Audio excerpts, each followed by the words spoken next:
Hi, it's Jennifer Evans with Empowering Wellness Counseling Solutions, and we have an exciting week this week. We are all about mindfulness, so we are jumping in this week. We have 2 success groups that are kicking off. It is the key steps to live a happier and healthier life, part 2. The success groups will follow that. We have a girls group, which is a professional women's group. So we're talking about relationships. We're talking about work-life balance. Like, how do we build our lives as we're just stepping into the world on our own? And how do we let go of that implicit messaging that comes in as a part of us trying to discover who we are and individuate from our old nuclear family as we try to build a new nuclear family and kind of search for that right person to build our life with. So we've got a lot of great things that are happening in the women's professional group.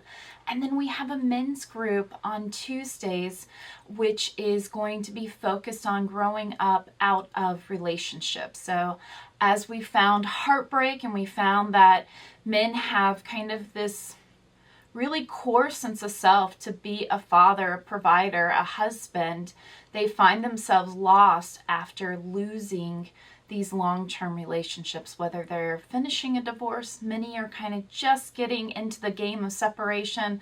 Some just got the bomb dropped on them that their partner wants to leave. And so we're going to be looking through that.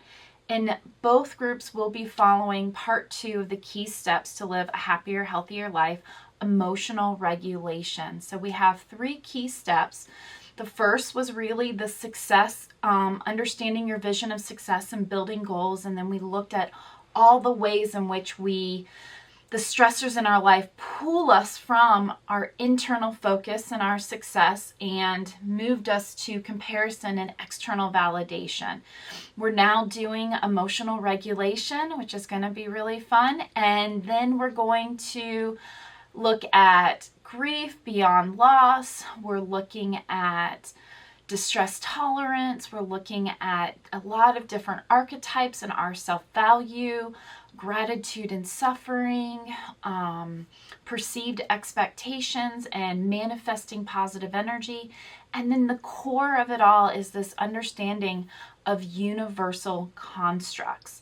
And universal constructs are the 5 key things that we must all need. And when we don't, that is a big trigger that pulls us into that implicit brain. And we just start reacting very, very, very quickly. And I've got a great map for you to see once we get to that. So that's kind of what the next 9 weeks unfolds for us, is we're going to release the book. We're going through the success group.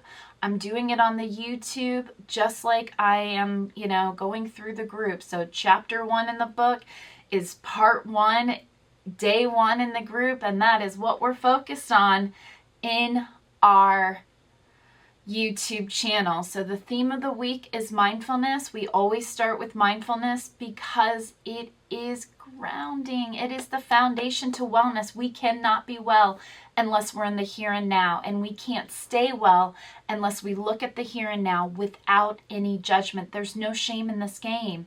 So sit back and learn some really great things about how to be mindful. How do we stay in a present state? How do we optimize when we are in a triggered state? How do we make that into a valued state? There's so much things that we're going to learn this week. Subscribe, stay attuned to all of the things that we're going to talk about. I've got a really great program for you. Thank you so much. Hi, it's Jennifer Evans with Empowering Wellness Counseling Solutions, and we have an action-packed week for you this week. We are all about mindfulness, and today we're going to talk about why is it so hard? It shouldn't be so hard to stay present, and this paradox of, what our mind is doing. And so we are looking at the human condition of distraction. So let's jump in. So why is it so hard to stay present? Well, that's because we have what's called a present moment paradox. And the present moment paradox refers to this idea that the present moment is the only place where life truly happened, but yet it's the hardest place for our mind to stay. And despite its simplicity, many of us struggle to fully live in this present state due to distractions, due to worries, due to habits of the mind that pull us either to the past or to the future. So it's like we're constantly trying to foresee new events and attack those threats and find ways to get through those in case they do happen. The what ifs of the future, and then the shoulda couldas of the past. Like, man, I should have done that, or man, I can't believe I said that.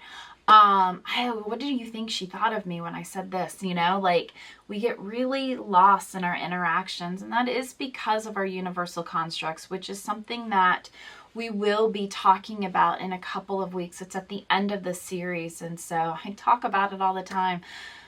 It is a spoiler alert. It's going to be a really great series that we're going to do, and it does come at the end of the book because I want you to learn all these other pieces, and then it all comes together, and that's how we put it all together, is this magic little thing called universal constructs.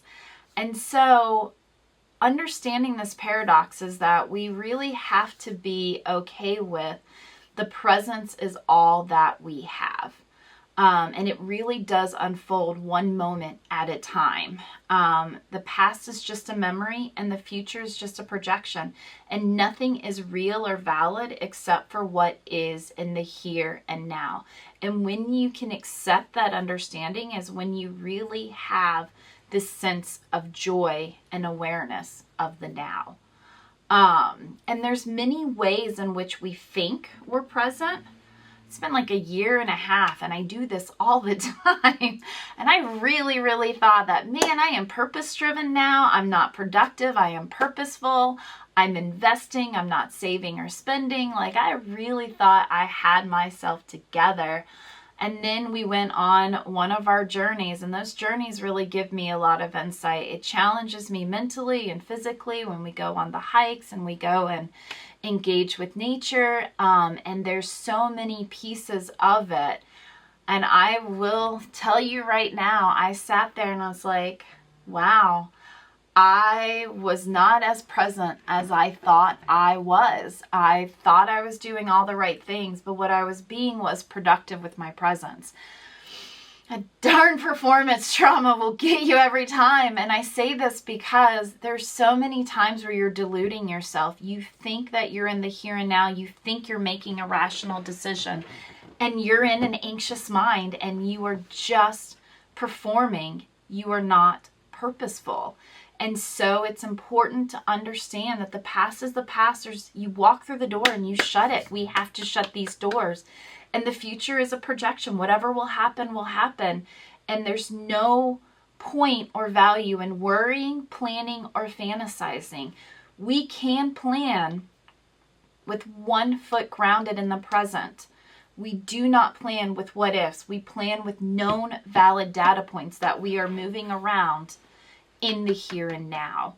And there's a conflict because we really want to know. We have this yearning, and that's because doubt, distraction, and deception will ruin us. They will ruin us, and it sneaks in so quickly. You know, a biblical reference, it started with Adam and Eve, right? She was deceived by the snake. She thought it was okay to eat the apple. And that deception comes through all the time, over and over and over again. We become deceived. And we'll talk in a couple of weeks about manifesting positive energy and these perceived realities that we build. And I'm telling you, it feels so real. It's not real. It's not real. And the more that we are grounded in the here and now, the easier it is for us to see what is real, what is valid, what is not. And that is because we have this default mode network. And I talked a lot about it in the first video, so go back to the mindfulness video. But ultimately, we have a neural network that wants us to plan, wants us to foresee, wants us to be available, but it's not it's not useful anymore. We have all of the ability to do whatever we want to. We have AI, we have technology, like we have anything we want, that if we really needed to react quickly, we have all the tools at our helm to be able to be action oriented at all stages in the game. There's no reason to be in a reactionary, emotional state. And another reason that we have this default mode network just really rampantly going out of control is technology. We have all become addicted to technology and to this dopamine pool that it gives us, and it ruins our mind. Notice a good mindful exercise. Notice the next time you doom scroll and you're just sitting there and you're kind of a zombie, like, ugh. Think about it, like connect back with, like, what does your mind feel like when you're doing that? Do you feel productive? Do you feel purpose driven? Or do you feel like you just want to keep numbing out because that's what you just did for 15, 20 minutes, 2 hours, whatever the case may be? Technology creates more distraction. It's giving us these false dopamine pools, deception, and it's preventing us from being able to really connect genuinely to the here and now, because we're constantly inundated, especially in social media, with external validation and comparison. It's really hard to be in a present state because we are floating over way far away from our values by looking at other people and comparing ourselves to that. And so what do we want to do with all of this? We have social media, we have technology, we have constant ways in which we're removing ourselves from a present state. You know, technology has a lot of value, but if it gives you an opportunity to escape, avoid, and get lost, because there's this dissonance. You're watching something. You don't usually actively engage in setting an intention in order to watch something, gain something from it, grab that data point, and then live in the here and now with that data point. Rarely do we do that. We're watching TV, we're scrolling YouTube, we're going on Insta, we're doing what people do in TikTok, bless their hearts. We are inundated with what people want us to know. We're not inundated with how we are interacting in the here and now in a purpose-driven present state. And that is the fighting. That's the battle, is that you feel like you are present because you can say, well, I'm watching this and I'm doing that. But if you aren't setting an intention, if you are not mindful, then you are only perceiving something and you're not really in the here and now. Pretty groovy stuff with that. So what are some practical solutions and techniques? Do a detox, a digital detox. If you go into the video description, you can actually see that I have a whole protocol for digital detoxing. So click on it, start trying it, print it out. Don't put it on your phone. Print it out, find a way. Bless it, it will be okay if you put some paper out there. I promise you, you're gonna love it. Print it out. It'll be a really great place to be able to have something that prevents you. It gives you boundaries to set around technology so that you're not quickly just reacting because technology is in front of you, and instead you're being action oriented and purpose driven with your space. And that goes with everything. So we want to set up and go to the previous, and we have mindfulness. And then at the end of the week, we're doing meditation. Two very different things. So learn about mindfulness and a mindful practice. Get that morning routine from that video description. And then we're going to have some meditation cards and some reminder cards at the end of the week. Go and grab those. They're all on my website at counselingwellnesssolutions.com. Go to the blog. You'll see all of the activities there. And so what we're trying to do is build a sense of presence and a present focused life. And how we build a present focused life is we're just taking it one experience at a time. We're adding in some deep breaths this week. We're just going to just notice life and try to actively engage in how is life serving me, and is it serving me? Am I serving it? And does this serve me at all, or should I send it down the river of life? I am Jennifer Evans with Empowering Wellness Counseling Solutions. Thank you so much.